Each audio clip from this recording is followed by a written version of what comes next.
चलिए बेटा स्टार्ट करेंगे पहला चैप्टर।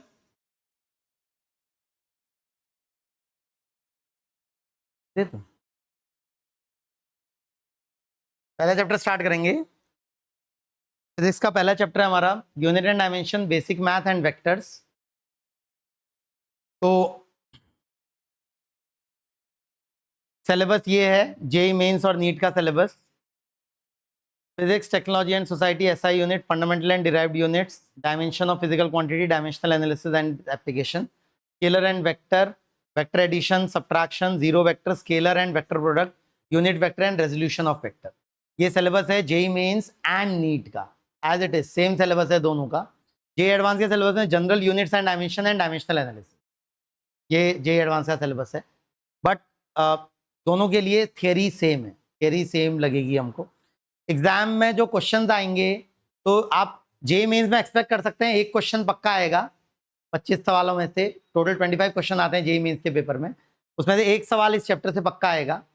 नीट में एक तो पक्का आएगा, दो भी आ सकते हैं, दो क्वेश्चन भी आते हैं यूनिट एंड डायमेंशन से। एक सवाल यूनिट एंड डायमेंशन से और एक सवाल मैथ से, बेसिक मैथ से। तो नीट वाले स्टूडेंट एक से दो क्वेश्चन एक्सपेक्ट कर सकते हैं आउट ऑफ 45 क्वेश्चन। और एमएचटीसीटी में कभी कभी सवाल नहीं भी आता इससे, बट एक सवाल यूजुअली आ जाता है। एक सवाल वेक्टर से यूजुअली आता है एमएचटीसीटी में आउट ऑफ 50 क्वेश्चन। 50 क्वेश्चन होते हैं एमएचटीसीटी में एक सब्जेक्ट। तो ये हर चैप्टर की शुरुआत में बेटा हम सिलेबस देखेंगे और एक्सपेक्टेड नंबर ऑफ क्वेश्चन देखेंगे। बट कभी कभी ऐसा होगा कि एक्सपेक्टेड नंबर ऑफ क्वेश्चन आपको कम लगेंगे, लेकिन वो चैप्टर बहुत ज्यादा इंपॉर्टेंट होगा क्योंकि वो आगे आने वाले चैप्टर में यूज होने वाला है। हो सकता है उस चैप्टर से डायरेक्टली क्वेश्चन ना आते हों, बट आगे की नॉलेज गेन करने के लिए वो चैप्टर हमारे लिए जरूरी होगा।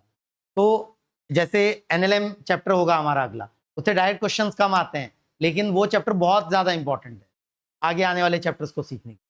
अब ये जो चैप्टर हम स्टार्ट करने जा रहे हैं आज, unit and dimension, basic math and vectors, ये फंडामेंटल चैप्टर है बेटा। और इसकी नॉलेज पूरे 2 साल आपको यूज होगी, हर चैप्टर में यूज होगी, अगले ही चैप्टर में यूज होगी, फिर उसके आगे आने वाले चैप्टर में भी। हर चैप्टर में जो नॉलेज हम इस चैप्टर में गेन करेंगे, पूरे 2 साल हर चैप्टर में इसकी नॉलेज यूज होगी। इसलिए इस चैप्टर को सबसे पहले हम कर रहे हैं। तो शुरू करेंगे यूनिट एंड डायमेंशंस। तो यूनिट वर्ड मोस्ट प्रोबेबली आपने सुना होगा पहले से, 8, 9, 10th क्लास में सुना है बेटा। यूनिट फिजिकल क्वांटिटीज की यूनिट्स होती हैं। तो इसकी बात करने से पहले मुझे बात करनी है कि व्हाट इज फिजिक्स।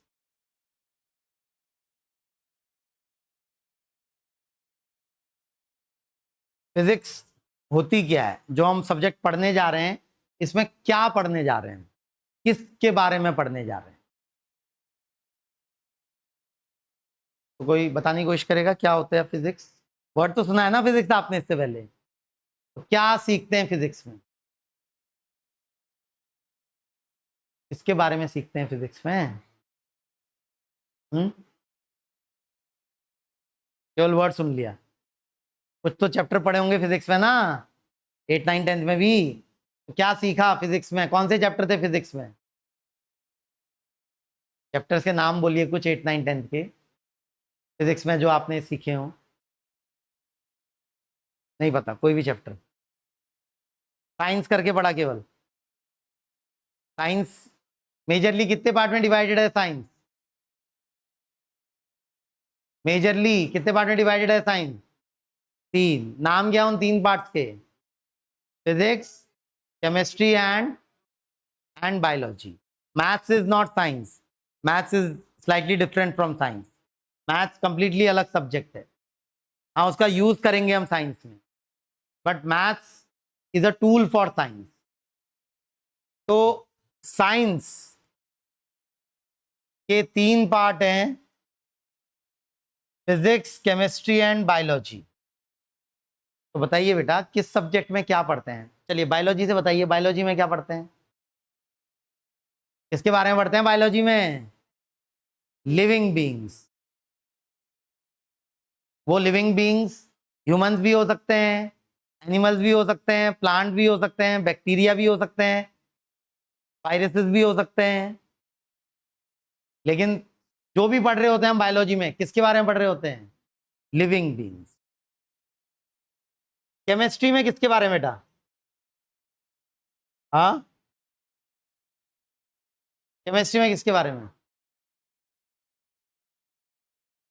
एलिमेंट्स के बारे में, और केवल एलिमेंट्स के बारे में पढ़ते हैं? Chemicals, reactions. तो इन सबको एक सिंगल वर्ड में बोलना चाहूं तो क्या पढ़ते हैं हम केमिस्ट्री में? एक सिंगल सेंटेंस, एक सिंगल फ्रेज में बोलना चाहूं, जैसे बायोलॉजी के लिए बोला ना हमने, बायोलॉजी में हम क्या पढ़ते हैं? लिविंग बींग्स के बारे में पढ़ते हैं। तो केमिस्ट्री के लिए सिंगल फ्रेज में अगर बात करूं तो, हाँ,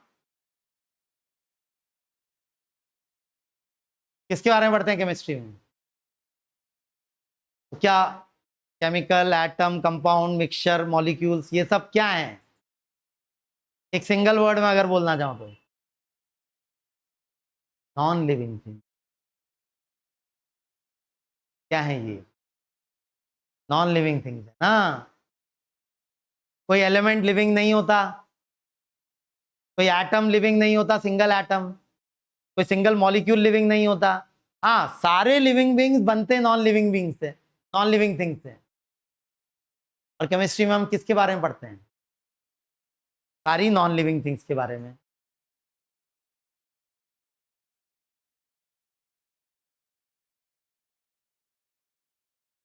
तो बचा क्या फिजिक्स में पढ़ने के लिए?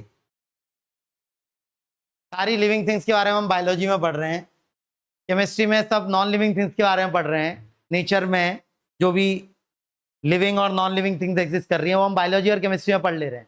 तो बचा क्या फिजिक्स में पढ़ने के लिए? क्या पढ़ते हैं फिजिक्स में एक सिंगल फ्रेज में अगर बात करें? हाँ, फोर्स। केवल फोर्स के बारे में पढ़ते रहते हैं फिजिक्स में, और कुछ नहीं पढ़ते? हाँ, तो शुरुआत भी फोर्स से होता है, एंड भी फोर्स से होता है, और भी बहुत सारी चीजें पढ़ते हैं फिजिक्स में। फोर्स है, और क्या? एनर्जी के बारे में भी पढ़ते हैं फिजिक्स में, और कोई? हाँ, मैग्नेटिज्म और इलेक्ट्रिसिटी, लाइट, इन सब के बारे में पढ़ते हैं फिजिक्स में। सुने हैं ये चैप्टर्स? तो क्या क्या पढ़ रहे हैं फिजिक्स में एक सिंगल फ्रेज में अगर बोले तो? जैसे बायोलॉजी में लिविंग बींग्स, केमिस्ट्री में नॉन लिविंग थिंग्स, तो फिजिक्स में क्या?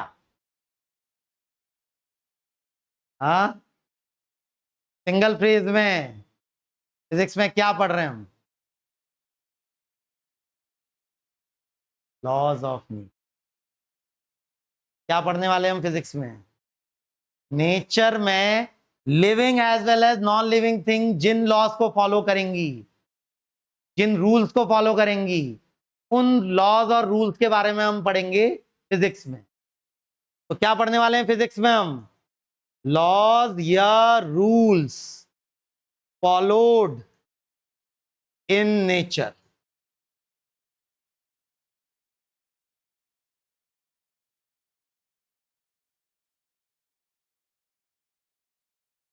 इसके बारे में हम फिजिक्स में पढ़ने वाले हैं।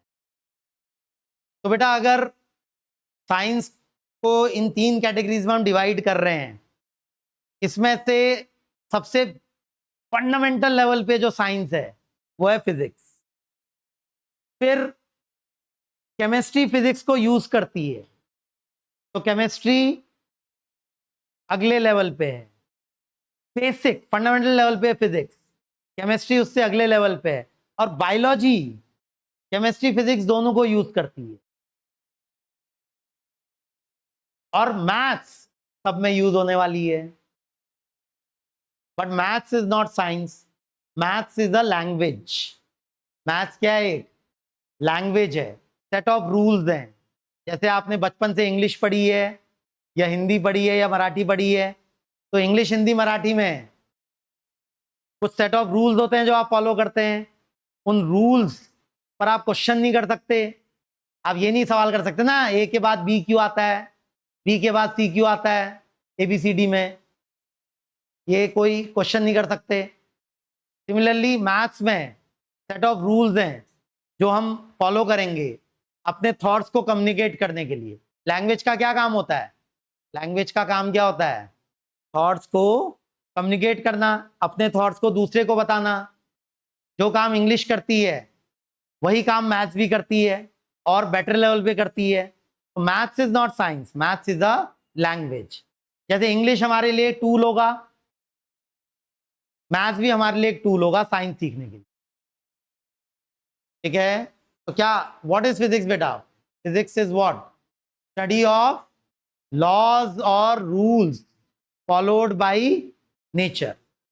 नेचर में लिविंग नॉन लिविंग सारी थिंग्स जिन रूल्स या लॉज को फॉलो करती हैं उनके बारे में हम पढ़ेंगे। तो फिजिक्स में दो चीजें हम देखेंगे, एक है फिजिकल क्वांटिटी,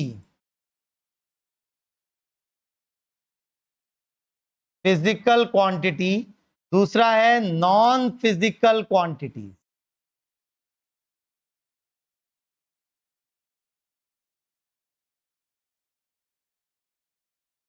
तो दो टाइप की क्वांटिटीज की हम बात कर सकते हैं, physical quantities and non physical quantities. आपने सुनी है फिजिकल क्वांटिटीज? सुनी है, पढ़ेंगे हम डिटेल में। Physics is study of laws और rules followed by nature with the help of physical quantity. कोई फिजिकल क्वांटिटीज के एग्जांपल देंगे बेटा मुझे जो आप जानते हैं 8, 9, 10 से? नहीं, ये फिजिकल क्वांटिटीज नहीं है, ये उनकी यूनिट्स के नाम ले रहे हैं आप। फिजिकल क्वांटिटीज के नाम बताइए। लेंथ, लेंथ एक फिजिकल क्वांटिटी है, बिल्कुल सही बात। टाइम एक फिजिकल क्वांटिटी है, बिल्कुल सही बात। हाँ, और एग्जांपल दीजिए। मास, बिल्कुल, मास एक फिजिकल क्वांटिटी है। और बोलिए बेटा। फोर्स बिल्कुल एक फिजिकल क्वांटिटी है। और कोई? प्रेशर बिल्कुल एक फिजिकल क्वांटिटी है। और कोई? स्पीड, वेलोसिटी, वेक्टर नहीं, वेक्टर एक मैथमेटिकल टर्म है। हाँ, वेट बिल्कुल एक फिजिकल क्वांटिटी है। क्या मतलब है क्वांटिटी के फिजिकल होने का? हम कब एक क्वांटिटी को फिजिकल क्वांटिटी बोलेंगे? जिनको मेजर कर सकते हैं। नहीं, बहुत सारी ऐसी चीजें हैं जिनको हम मेजर नहीं कर सकते लेकिन तब भी हम उनको फिजिकल क्वांटिटी बोलेंगे।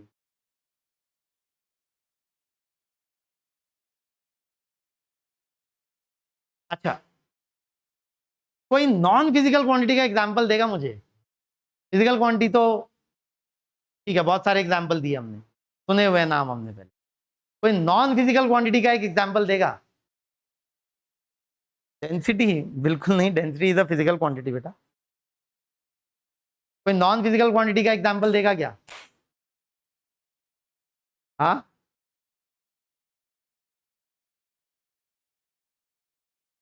नहीं। अच्छा, आपके सामने एक कार खड़ी है, आपके सामने एक कार खड़ी है, कार की कुछ लंबाई है, लेंथ है, ये एक फिजिकल क्वांटिटी है नहीं है? है। कार की कुछ हाइट है, ये एक फिजिकल क्वांटिटी है नहीं है? कार का कुछ मास है, वो एक फिजिकल क्वांटिटी है नहीं है? बट कार कितनी सुंदर दिख रही है, क्या ये एक फिजिकल क्वांटिटी है? ये कार बहुत सुंदर दिख रही है। ये कार की लेंथ कितनी है, हाइट कितनी है, ये बात कर सकते हैं हम। बट इस पर भी बात कर सकते हैं कार कितनी सुंदर दिख रही है। तो ब्यूटी,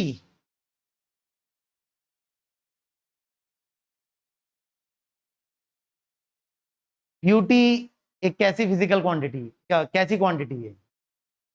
नॉन फिजिकल। कोई और एग्जांपल दे सकते हैं ऐसा? हाँ, कलर, हम उसको, हाँ, क्या क्या बेटा? लश्यर, हाँ ठीक है, कलर लश्यर। और कोई? इमोशंस, इमोशंस में अलग अलग इमोशंस हो सकते हैं, हेट, एंगर, लव, अलग अलग इमोशन हो सकते हैं। बट ये कैसी क्वांटिटीज हैं? मुझे बहुत गुस्सा आ रहा है, कितना गुस्सा आ रहा है, तो क्या इसको क्वांटिफाई कर पाएंगे? तो जरा मत अंतर बताइए मुझे फिजिकल और नॉन फिजिकल क्वांटिटीज में। नहीं आ रहा अंतर समझ में? फीलिंग आ रही है लेकिन वर्ड्स में नहीं बोल पा रहे उसको। फिजिकल क्वांटिटीज को डिफाइन कर सकते हैं, क्या चीज डिफाइंड है उनकी, उनकी डेफिनेशन। क्या ब्यूटी को डिफाइन नहीं कर सकता मैं वर्ड्स में? कर सकता हूं ना, डिक्शनरी खोलेंगे ब्यूटी की डेफिनेशन मिल जाएगी।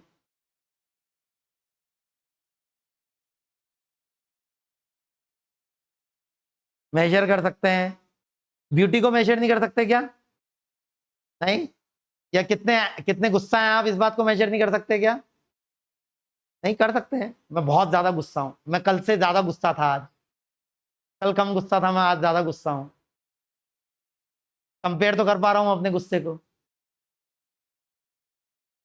तो when is a quantity called a physical quantity and when it is called a non-physical quantity?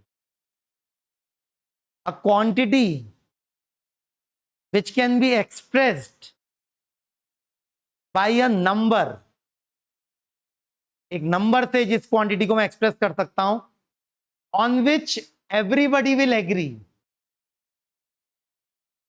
अब वो एग्रीमेंट कैसे हम लाएंगे? वो मेजरमेंट से ला सकते हैं, वो कैलकुलेशन से ला सकते हैं, या किसी और साइंटिफिक तरीके से वो एग्रीमेंट ला सकते हैं, लेकिन हर कोई उस पर एग्री करेगा। जैसे ये पेन की लेंथ कितनी है, मैं एक प्रोसीजर अपनाऊंगा, उससे इसकी लेंथ मेजर करूंगा, तो इसकी लेंथ निकल के आती है फॉर एग्जांपल 12 सेंटीमीटर। तो हर कोई एग्री करेगा कि इसकी लेंथ क्या है, 12 सेंटीमीटर। हर कोई एग्री करेगा। मैं इसकी, तो ये लेंथ जो है वो क्या है, फिजिकल क्वांटिटी। इसकी और भी फिजिकल क्वांटिटी हैं जो इसको एक्सप्रेस कर रही हैं। इसका वॉल्यूम हो सकता है, इसका एरिया हो सकता है, इसका मास हो सकता है। बट ये पेन कितनी सुंदर दिख रही है, क्या इस बात को मैं नंबर में क्वांटिफाई कर सकता हूं? कर सकता हूं, लेकिन हर कोई उस पर एग्री नहीं करेगा। कैसे कर सकता हूं नंबर में क्वांटिफाई? मैं बोलूं आपसे रेटिंग करिए इसको आउट ऑफ 10, ये पेन कितनी सुंदर दिख रही है, तो कोई दे सकता है 4 रेटिंग, कोई दे सकता है 5 रेटिंग, कोई दे सकता है 7 रेटिंग। तो हर कोई इस पे एग्री नहीं करेगा कि ये पेन कितनी सुंदर दिख रही है। समझ रहे हैं क्या? What is the physical quantity? Quantities which can be represented by a number on which everybody will agree. और वो एग्रीमेंट अलग अलग तरीकों से हम ला सकते हैं, उसमें से एक तरीका मेजरमेंट है, बट और भी तरीके हैं एग्रीमेंट लाने के। समझ रहे हैं? वहीं non physical quantities, non physical quantities में हर कोई एग्री नहीं करेगा। अगर मैं नंबर से उसको रिप्रेजेंट भी करना चाहूं तो everybody will not agree on that number. समझ रहे हैं? हम फिजिक्स में केवल क्या पढ़ने वाले हैं? Physical quantities. We will not be talking about non physical quantity. हमें इस बात से मतलब नहीं है कि ये टेबल कितनी सुंदर दिख रही है, हमें इस बात से मतलब होगा कि इसकी लेंथ कितनी है, इसकी हाइट कितनी है, इस बात से मतलब होगा। बट ये टेबल कितनी सुंदर दिख रही है, इस बात से हमें मतलब नहीं है। समझ रहे हैं? फिर से, what is physics? Study of laws और rules followed by nature with the help of physical quantity. Physical quantities की मदद लेंगे हम nature and rules of nature के लॉज और रूल्स को समझने के लिए फिजिकल क्वांटिटीज की मदद। हर चैप्टर में नई फिजिकल क्वांटिटीज आएंगी बेटा, आगे बढ़ते जाएंगे हम, तो नए नए चैप्टर्स में हम नई नई फिजिकल क्वांटिटीज सीखते जाएंगे, ठीक है। तो and what is physical quantity? Physical quantity which can be expressed in the form of a number, which can be represented by a number on which everybody will agree. And non-physical quantities में, non-physical quantities में everybody will not agree, ठीक है। तो ये physical quantities आपने बोली, but physical quantity को दिखाने का, फिजिकल क्वांटिटी को रिप्रेजेंट करने का जो तरीका है बेटा, उसमें एक होगा नंबर, एक होगा नंबर 10, 20, 3, 4 कुछ ऐसा नंबर, बट केवल नंबर नहीं होगा, नंबर के बाद होगी यूनिट। तो फिजिकल क्वांटिटी को केवल नंबर के बेसिस पे मैं रिप्रेजेंट नहीं कर सकता, साथ में एक यूनिट भी होगी। अब यूनिट आप जानते हैं, तो यूनिट्स के एग्जांपल देंगे बेटा। सेकंड एक यूनिट है, किस फिजिकल क्वांटिटी की यूनिट है second? Time. Unit will be link to a physical quantity. कोई और यूनिट का नाम बोलिए। KG, kilogram. किसकी यूनिट है किलोग्राम? मास। और कोई? न्यूटन। बिल्कुल, एक यूनिट है न्यूटन, सुनिए। किसकी यूनिट है? किस फिजिकल क्वांटिटी की यूनिट है? फोर्स। और कोई? मीटर पर सेकंड, ये भी एक यूनिट है। किसकी यूनिट है ये? स्पीड या वेलोसिटी की। और कोई बोलिए? न्यूटन क्या? न्यूटन इंटू मीटर, किसकी यूनिट है वो? नहीं, न्यूटन पर मीटर स्क्वायर होती है प्रेशर की। Newton divided by metre square होती है प्रेशर। मीटर पर सेकंड स्क्वायर किसकी यूनिट है ये? एक्सेलरेशन नाम की फिजिकल क्वांटिटी की। तो फिजिकल क्वांटिटी और यूनिट आपस में लिंक्ड हैं। फिजिकल क्वांटिटी को रिप्रेजेंट करने के लिए हम दो चीजों की मदद लेंगे। क्या है वो दो चीजें? एक नंबर और एक यूनिट।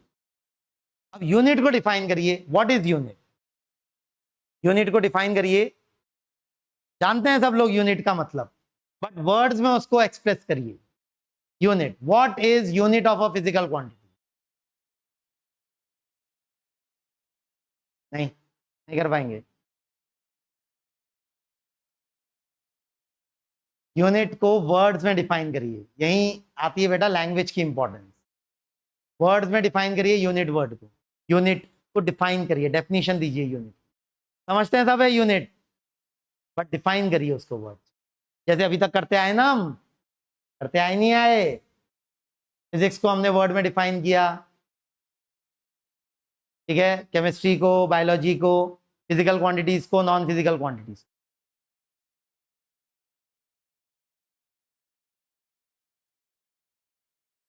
नहीं नहीं,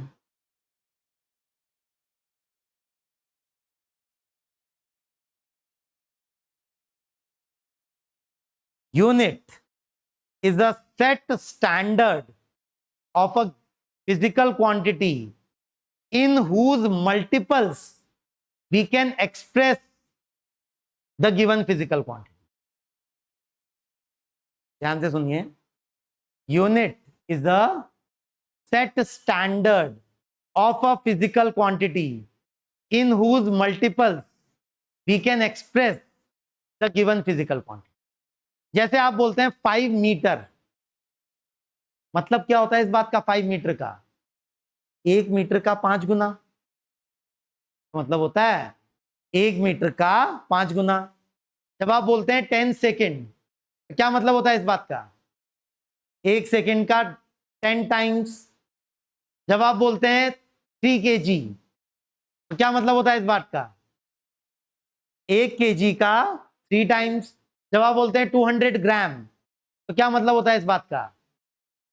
ग्राम का 200 times. What is unit? What is unit बेटा?